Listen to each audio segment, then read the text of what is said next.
अस्सलाम वालेकुम। Matrices and determinants. सबसे पहले तो आपको ये पता होना चाहिए मैट्रिसेस होता क्या है।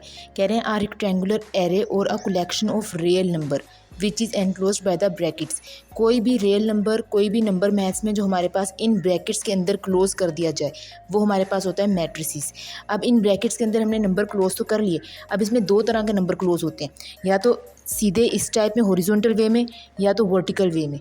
अगर हमारे पास नंबर हॉरिजॉन्टल वे में है तो हम बोलेंगे रॉ मैट्रिसेस। अगर हमारे पास नंबर वर्टिकल वे में लिखा गया है तो हम बोलेंगे कॉलम मैट्रिसेस। अब देखिए इसमें हमारे पास सबसे पहले मैट्रिसेस के अंदर बात करते हैं रॉ मैट्रिसेस की। कह रहे हैं the horizontal way of the matrices. वही बात जो भी मैंने बताई कि अगर हमारे पास एक मैट्रिसेस है उसके अंदर अगर हम हॉरिजॉन्टल वे में नंबर को देखेंगे तो वो हमारे पास होता है रॉ मैट्रिसेस।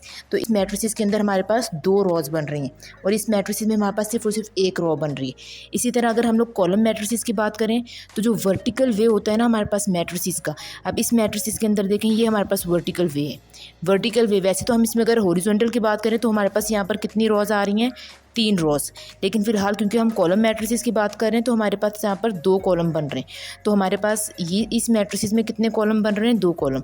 और इस मैट्रिसेस में हमारे पास सिर्फ और सिर्फ 1 कॉलम बन रहे हैं। अगर हमारे पास एक मैट्रिसेस एक रॉ बन रहा हो तो वो हमारे पास रॉ मैट्रिसेस होता है। अगर सिर्फ एक कॉलम बन रहा हो तो वो हमारे पास कॉलम मैट्रिसेस कहलाता है। अब हमारे पास आता है ऑर्डर ऑफ द मैट्रिसेस। कह रहे हैं the number of rows and the columns in a matrices specifies it order, it is denoted bye m multiply by n। कोई भी ऑर्डर जो हम फॉर्म में लिख सकते हैं m क्रॉस n की फॉर्म में। m जो होते हैं वो हमारे पास नंबर ऑफ रॉज कहलाते हैं, n जो होता है वो हमारे पास नंबर ऑफ कॉलम कहलाता है। हमारे पास ये एक मैट्रिसेस दिया हुआ है, हमें कहा जा रहा है इसका ऑर्डर फाइंड करें। ऑर्डर हम कैसे फाइंड करेंगे, ऑर्डर हम ओ से डिनोट करते हैं और कोई भी मैट्रिसेस जिस नाम से दिया जाता है वो नाम ब्रैकेट के अंदर लिखा जाता है। तो order of m matrices is equal to, पहले रॉज काउंट करेंगे 2 रॉज हैं, उसके बाद कॉलम्स काउंट करेंगे 3 कॉलम्स हैं। तो हमारे पास इस मैट्रिसेस का ऑर्डर क्या बना, 2 क्रॉस 3। अब हम लोग बात करेंगे इक्वल मैट्रिसेस की। इक्वल मैट्रिसेस हमारे पास क्या होता है, कोई भी मैट्रिसेस हमारे पास तब इक्वल होते हैं जब हमारे पास ये 2 कंडीशन फुलफिल हो रही हों। पहली कंडीशन क्या कह रहे हैं कि 2 मैट्रिसेस उस वक्त इक्वल हो सकते हैं अगर उन दोनों का ऑर्डर सेम हो। तो और सेकंड कंडीशन में क्या कह रहे हैं कि अगर उनकी एंट्री भी सेम हो। मतलब ये हमारे पास एज एन एग्जांपल, ये हमारे पास एक मैट्रिसेस दिया हुआ है ए और ये हमारे पास दूसरा मैट्रिसेस दिया हुआ है बी। सबसे पहले तो हम इसका ऑर्डर देख लेते हैं ए का। ए में हमारे पास कितने रॉज आ रहे हैं, 2, और कितने कॉलम्स आ रहे हैं, 2। तो हमारे पास ऑर्डर ऑफ ए क्या बन गया, 2/2। सेम हमारे पास बी का हम ऑर्डर निकालेंगे वो भी 2/2 बन गया। तो हमारे पास फर्स्ट कंडीशन तो फुलफिल हो गई कि इन दोनों का ऑर्डर हमारे पास सेम आ रहा है। अगर हमारे पास इनका ऑर्डर सेम नहीं आता तो हम सेकंड कंडीशन को देखते ही नहीं, हम कह देते कि हमारे पास इक्वल मैट्रिसेस नहीं है। तो अब हम जब हमारे पास फर्स्ट कंडीशन फुलफिल हो गई तो हम उसकी सेकंड कंडीशन देखेंगे। सेकंड कंडीशन में क्या कहा गया है कि एंट्री जो है वो हमारे पास सेम होनी चाहिए। तो यहाँ पर हमारे पास इनकी जो एंट्रीज़ हैं वो हमारे पास सेम होंगी। अब इसको 2 + 1 करेंगे ये भी 3 होगा, तो हमारे पास ये सेम हो गया। 4 - 2 करेंगे ये भी 2 होगा, ये भी सेम होगी। तो हमारे पास सारी एंट्री सेम आ रही हैं दोनों मैट्रिसेस की। तो हमारे पास अब हम जब ये दोनों कंडीशंस फुलफिल हो गई तो हम कह सकते हैं कि ये मैट्रिसेस जो है ये हमारे पास इक्वल मैट्रिसेस कहलाता है। अब हम लोग बात करेंगे टाइप्स ऑफ मैट्रिसेस की। हम लोग कोई भी एक्सरसाइज स्टार्ट करने से पहले बारे में थोड़ी सी इन्फॉर्मेशन दे दूँ ताकि आपको पता हो कि हम लोगों ने एक्सरसाइज में करना क्या। सबसे पहले हम लोग के पास टाइप्स में आता है रॉ मैट्रिसेस। ये मैंने सबसे पहले बताया था कि हमारे पास matrices is called row if it has only 1 row. अगर हमारे पास किसी भी मैट्रिसेस में सिर्फ एक रॉ है तो वो हमारे पास कहलाता है रॉ मैट्रिसेस। इसी तरह अगर किसी भी मैट्रिसेस में हमारे पास सिर्फ और सिर्फ एक कॉलम है तो उसे हम कहते हैं कॉलम मैट्रिसेस। तीसरी चीज़ हमारे पास आती है रेक्टेंगुलर मैट्रिसेस। कह रहे हैं the number of rows is not equal to number of column. अगर हमारे पास number of rows number of column के इक्वल नहीं है, ये हमें हमारे पास एक मैट्रिसेस दिया हुआ है। अब इसमें काउंट करेंगे number of rows. Number of rows कितनी है हमारे पास यहाँ पर, 3। तो नंबर ऑफ रॉज हम लिख लेते हैं 3 है। और नंबर ऑफ कॉलम्स कितने आ रहे हैं हमारे पास यहाँ पर, 2।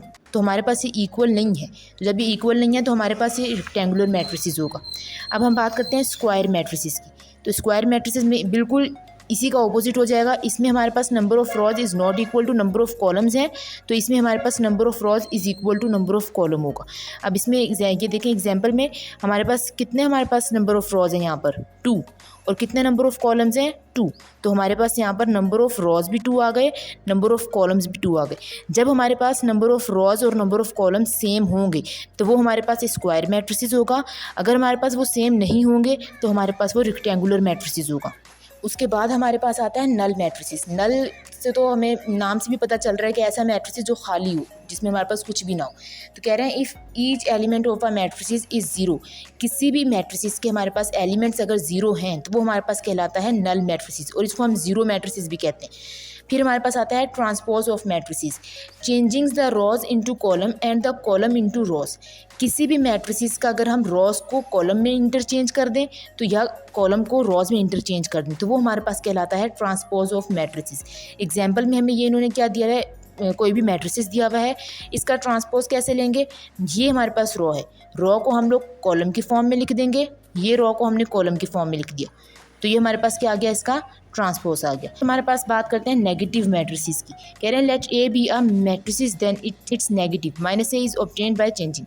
कह रहे हैं हमारे पास कोई भी मैट्रिसेस नेगेटिव कब होगा, अगर हम उसमें से माइनस साइन को कॉमन ले लें। जिस तरह हमारे पास ये एग्जांपल उन्होंने दी हुई है, ये हमारे पास एक मैट्रिसेस है, अब हमें इसका नेगेटिव मैट्रिसेस चाहिए, तो या तो हम इसको माइनस साइन को कॉमन ले लें या तो माइनस साइन को दोनों तरफ मल्टीप्लाई करवा दें। कॉमन ले लें तो वो हमारे पास ज़्यादा बेस्ट हो जाता है। यहाँ पर हमने माइनस साइन को कॉमन लिया तो हमारे पास जितने भी प्लस के नंबर थे वो माइनस के हो गए और जितने भी माइनस के नंबर थे वो प्लस के हो जाएंगे। अब हम बात करते हैं साइमेट्रिक मैट्रिसेस की। ये जितनी भी टाइप्स मैं आपको बता रही हूँ, जितनी भी छोटी छोटी एग्जांपल्स हैं, ये आपके पास एमसीक्यूज में ज़्यादा पूछी जाती हैं। खैर हमारे पास साइमेट्रिक मैट्रिसेस में कह रहे हैं a square matrices is a symmetric. याद रखिएगा साइमेट्रिक्स या स्क्यू साइमेट्रिक्स हमेशा स्क्वायर मैट्रिसेस का होता है। अगर हमारे पास वो मैट्रिसेस स्क्वायर नहीं है तो उसका साइमेट्रिक या स्क्यू साइमेट्रिक नहीं हो सकता। तो साइमेट्रिक मैट्रिसेस क्या कह रहे हैं, अ स्क्वायर मैट्रिसेस। कोई भी हमारे पास स्क्वायर मैट्रिसेस है जिसमें हमारे पास उसका ट्रांसपोज उसके इक्वल आ जाए। ये हमारे पास एक मैट्रिसेस ए है, अगर हमने इसका ट्रांसपोज निकाला दोनों इक्वल आ गए तो वो हमारे पास क्या कहलाता है, साइमेट्रिक मैट्रिसेस।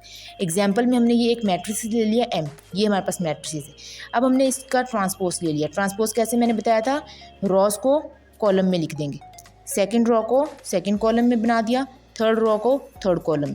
अब देखें इन दोनों को, देखें ध्यान से, दोनों हमारे पास बिल्कुल एज इट इज़ सेम आ रहे हैं। जब हमारे पास ट्रांसपोज लेने के बाद भी मैट्रिसेस सेम ही रहे तो वो हमारे पास कहलाता है साइमेट्रिक मैट्रिसेस। अब हमारे पास अब बात हो रही है स्क्यू साइमेट्रिक मैट्रिसेस की। वही चीज़ है, बस इसमें क्या होगा, जब हम लोग क्या करेंगे, किसी भी मैट्रिसेस का ट्रांसपोज लें और वो हमारे पास नेगेटिव मैट्रिसेस आ रहा हो तो वो हमारे पास कहलाता है स्क्यू साइमेट्रिक मैट्रिसेस। स्क्यू का मतलब ही माइनस होता है, नेगेटिव। तो अब हमारे पास इन्होंने ये एक मैट्रिसेस दिया हुआ है, हमने इसको क्या करना है, कन्वर्ट करना है ट्रांसपोज ऑफ मैट्रिसेस में। सेकंड रॉ को सेकंड कॉलम में, थर्ड रॉ को थर्ड कॉलम। अब देखें ये सेम तो है मगर इनके साइन सेम नहीं है, तो हमें तो इसको इसके साइन भी सेम बनाने, तो उसके लिए हम क्या करेंगे, इसमें से जो साइन है माइनस का वो कॉमन ले लेंगे। देखिए हमने यहाँ से माइनस साइन कॉमन लिया तो अब हमारे पास ये मैट्रिसेस सेम बन रहे हैं। तो हमारे पास ये इस कंडीशन में बन गया कि हमने माइनस कॉमन लिया तो उसके बाद हमारे पास मैट्रिसेस सेम बना है, तो हम इसको क्या कह सकते हैं कि हमारे पास स्क्यू साइमेट्रिक मैट्रिसेस है। अब हम बात करते हैं डायगोनल मैट्रिसेस की। कह रहे हैं if a diagonal of a matrices is not zero and non diagonal entries are zero. ये हमारे पास जो मिडल टर्म होती है ये हमारे पास होती है डायगोनल। डायगोनल है वो नॉन जीरो होना ज़रूरी है, मतलब डायगोनल हमारे पास कोई ना कोई नंबर होना चाहिए, ठीक है। अब इसमें एक और अगर हम एग्जांपल लें तो वो हम लोग क्या ले सकते हैं, ज़ीरो नहीं होना चाहिए और कुछ भी हो सकता है, डायगोनल एलिमेंट हो गया। अब हमारे पास बात होती है स्केलर मैट्रिसेस की। स्केलर मैट्रिसेस हमारे पास क्या होता है, कह रहे हैं if the diagonal entries are same, मतलब डायगोनल जो है वो उसके एलिमेंट सेम होने चाहिए, बाकी सब जीरो होना चाहिए, लेकिन जो डायगोनल है उसके एलिमेंट सेम होंगे तो वो स्केलर मैट्रिसेस है, सेम नहीं होंगे तो वो डायगोनल रहेगा, ठीक है। अब हमारे पास बात होती है आइडेंटिटी मैट्रिसेस, या आइडेंटिटी को हम कहते हैं यूनिट मैट्रिसेस। कह रहे हैं if all diagonals entries are one then it is called the identity matrix, it is denoted by I. Identity matrix को हमेशा आई से डिनोट करते हैं, I is equal to unit का मतलब होता है वन। कह रहे हैं ऐसा मैट्रिसेस जिसका डायगोनल हमारे पास वन हो वो हमारे पास क्या कहलाता है, आइडेंटिटी मैट्रिस। इस वीडियो में मैंने मैट्रिसेस की सब टाइप्स बता दी हैं, मैट्रिसेस के बारे में काफ़ी कुछ बता दिया। तो अब नेक्स्ट वीडियो में इंशाल्लाह हम लोग चैप्टर स्टार्ट करेंगे, एक्सरसाइज स्टार्ट करेंगे। थैंक यू एंड अल्लाह हाफिज़।